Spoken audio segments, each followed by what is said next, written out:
এই দুনিয়ার পুরো জীবনটা এটা হচ্ছে লালসাময় একটা জীবন, লোভ, মরিচিকা, মায়াজাল।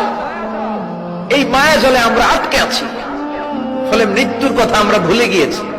পাগলের মতো ছুটছি, আরো টাকা লাগবে, আরো খ্যাতি লাগবে, আরো যশ লাগবে, আরো দাপট লাগবে। আমার এত টাকা দিয়ে কি হবে, এত সম্পদ দিয়ে কি হবে, এত ব্যস্ততা দিয়ে কি হবে তোমার? স্টপ, থামুন, অনেক হয়েছে। আম্মা থামুন, take a rest, take a breath and think about death. Think that you have to go back to your Lord.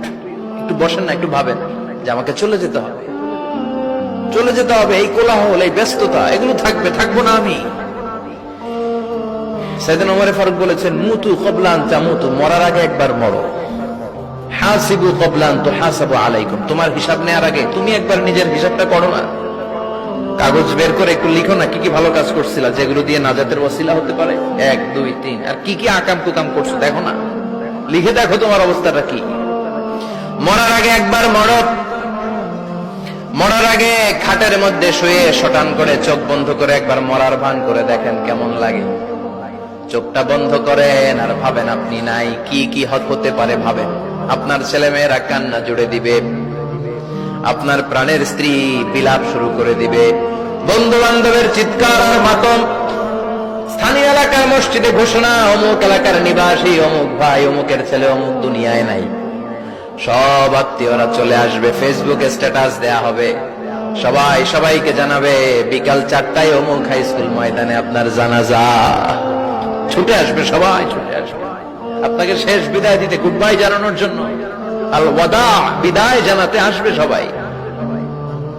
4 তাকবীর দিয়ে আপনার জানাজা হবে, অশ্রুসিক্ত জানাজায় আপনার বিদায় হবে। কাঠের খাটিয়ার মধ্যে করে কাঁধে তুলে আপনার কবরে নেওয়া হবে।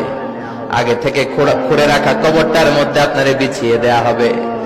বাঁশের কচি দিয়ে তার উপরে মাটির চাপা দিয়ে সব চলে যাবে। ভাবেন না একবার চোখ বন্ধ করে, this is the circle of life, this is the nature of life. এটা সবার হবে, আমার হবে, আপনার হবে। এত মায়া, এত ভালোবাসা কই যাবে? কেউ থাকবে না, সবাই আপনার অন্ধকার কবরে রেখে দিয়ে চলে আসবে। উপরে বাঁশের কঞ্চি, তার উপরে মাটির চাপা, অন্ধকার আর অন্ধকার। এই অন্ধকার যেন শেষ হতে চায় না, শুধুই অন্ধকার, ঠিক কিনা? এজন্য আমাদের চলে যেতে হবে। দাদা গেল, চাচা গেল, মামা গেল, আমাদেরকেও যেতে হবে, জোরে কোন ঠিক কিনা? একদিন মাটির ভেতরে হবে ঘরে মন আমার, কেন বন্ধ দালান ঘর, প্রাণ পাখি উড়ে যাবে পিঞ্জর ছেড়ে।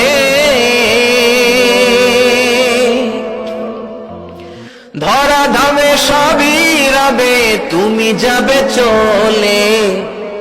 বন্ধু বান্ধব যত, মাতা পিতা দ্বারা সুত, সবই হবে তোমার পরে। মন আমার কেন বন্ধ দালান ঘর, একদিন মাটির ভেতরে হবে ঘরে মন আমার, কেন বন্ধ দালান ঘর, ঠিক কিনা? সব পরে থাকবে, চলে যেতে হবে আমাদেরকে।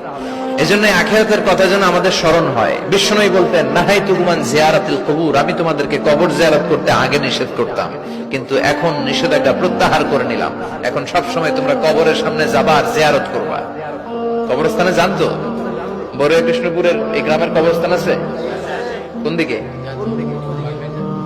পূর্ব দিকে আছে, গোখরার জলের ওদিকে। যান আপনারা, একটু যাবেন, একটু গেলে আখিরাতের কথাটা স্মরণ হবে। ওখানে ছোট শিশুরা শুয়ে আছে, কিশোর যুবকরা আছে, আপনার মতো তাগড়া যুবক, মুরব্বীরা আছে। এরা এই এলাকায় থাকতো, এরা আকাশ থেকে নেমে আসে না, এই এলাকার সন্তান, আজ নাই। একটা সার্টেন পিরিয়ড শেষে আপনিও থাকবেন না। This is the nature of life, this is the circle of life. ছোট্ট শিশু হয়ে এসেছিলেন, শৈশব, কৈশোর, যৌবন, প্রৌঢ়ত্ব। আগে ছিলেন সিঙ্গেল, বিয়ে করে হয়ে গেলেন ডবল।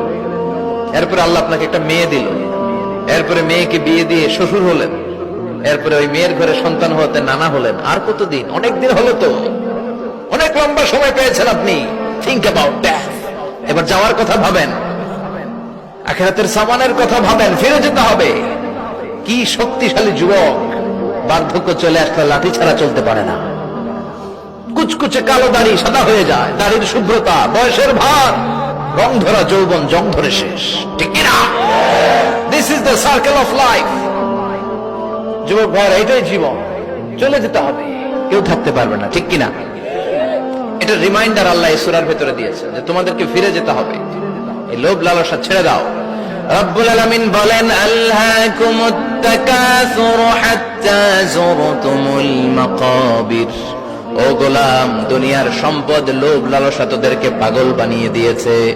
এই লোভ পাগলামি কোনোদিন তোদের থামবে না যতদিন না তোরা কবরে ঢুকবি, ঠিক কিনা? কার কথা? আল্লাহ বললেন, দুনিয়ার সম্পদ আর লোভ আর মোহে তোমরা গাফেল হয়ে গিয়েছো। আখিরাতের কথা বেমালুম তোমরা ভুলে গিয়েছো, কিন্তু আখিরাতে তোমাদের যেতেই হবে, কবরের বাড়িতে তোমাদের ঢুকতেই হবে, ঠিক কিনা? যেতেই হবে, আমরা ভুলে যাই। আলহাকুমুত তাকাসুর, অতিরিক্ত পাওয়ার লোভ, বেশি বেশি খাওয়ার লোভ, বেশি বেশি জমানোর লোভ মানুষকে গাফেল বানিয়ে দিয়েছে। এটা মানুষের স্বভাব, আরো চাই আরো চাই, এই স্বভাবটা আছে না নাই? দেখবেন ছোট বাচ্চারা মসজিদের দোয়া অনুষ্ঠান শেষে জিলাপি দেয় না? গৌরী কৃষ্ণপুর কি দেয়? আগে বাতাসা দিত না, এখন কি দেয়? জিলাপি দেয়, মিষ্টি দেয়। তো মসজিদের 2-3 গেট থেকে যদি দেয়, ছোট বাচ্চারা দেখবেন এদিক দিয়ে কয়েকটা নিয়ে আবার ওই গেটে লাইন ধরে। ওর হাত হলো ছোট হাত, ওর হাত ভর্তি জিলাপি, আর নেওয়ার জায়গা না, এরপর আরেক জায়গায় লাইন ধরছে, আরো লাগবে আরো লাগবে, এই আরো আরো আরো চাই, এই স্বভাবটাই মানুষকে কুড়ে কুড়ে শেষ করে দিয়েছে। এত লাগবে কেন তোমার? চাহিদার কোনো শেষ নাই, unlimited demand of human being. যার আছে বেশি তার চাই বেশি, যার সাইকেল আছে তার হুন্ডা চাই, হুন্ডা আছে তো প্রাইভেট কার চাই, প্রাইভেট কার আছে তো প্লেন চাই, প্লেন আছে তো হেলিকপ্টার চাই, হেলিকপ্টার আছে তো ওইটা চাই, ওইটা আছে তো সেটা চাই, ঠিক কিনা? এলাকার মেম্বার যে হয়েছে চেয়ারম্যান হতে চায়, আছে না নাই? চেয়ারম্যান সাহেব এমপি হতে চায়, আছে না নাই?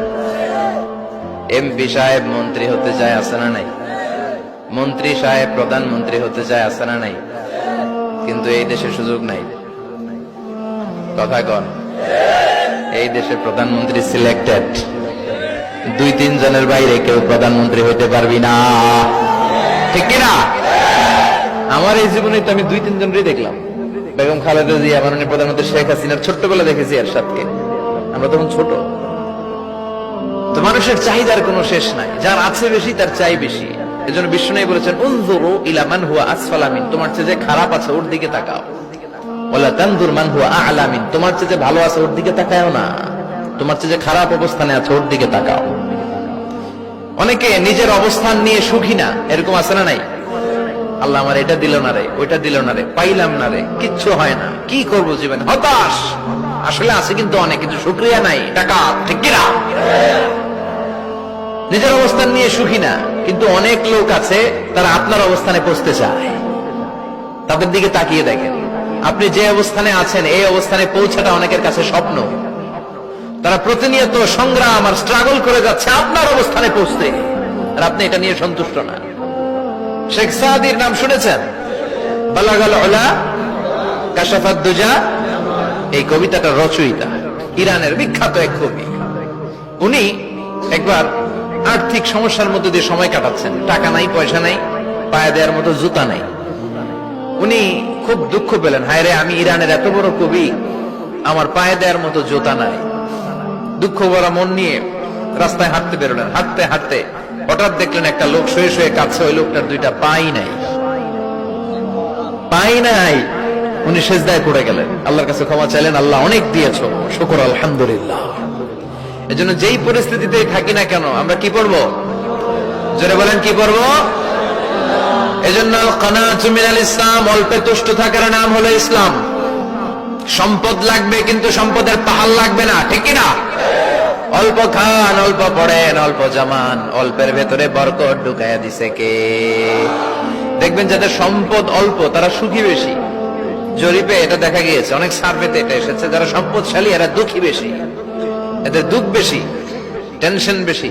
খুব স্বাভাবিক, টাকা যার বেশি রোগ তার বেশি, টাকা যার বেশি টেনশন তার বেশি, টাকা যার বেশি ঘরে শান্তি তার কম।